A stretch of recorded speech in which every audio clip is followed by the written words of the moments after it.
Land pooling వివరాలను సిఆర్డీఏకు అందించండి. జిల్లా ఇన్ఛార్జి కలెక్టర్ సంజనా సింహ.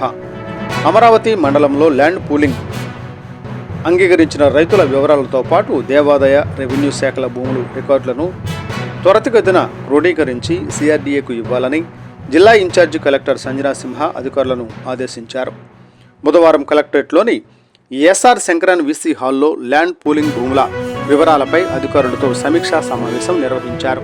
ఈ సందర్భంగా ఇన్ఛార్జి కలెక్టర్ మాట్లాడుతూ ల్యాండ్ పూలింగ్ ప్రక్రియను వేగవంతం చేసి రైతులకు సకాలంలో మరియు త్వరితగతిన పరిహారం అందించడమే ప్రభుత్వ ముఖ్య ఉద్దేశమని స్పష్టం చేశారు.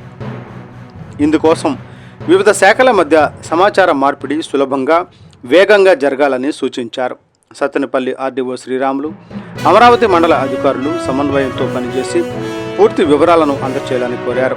ఈ పరిధిలో ఉన్న దేవాదాయ భూములు, రిజిస్టర్ అయిన మరియు కాని భూములు, జరీబ్ భూములు, చెరువులు, కాలువ పోరంబోకు తదితర భూములను క్షేత్రస్థాయిలో సర్వే చేసి స్పష్టమైన నివేదికను సిద్ధం చేయాలన్నారు.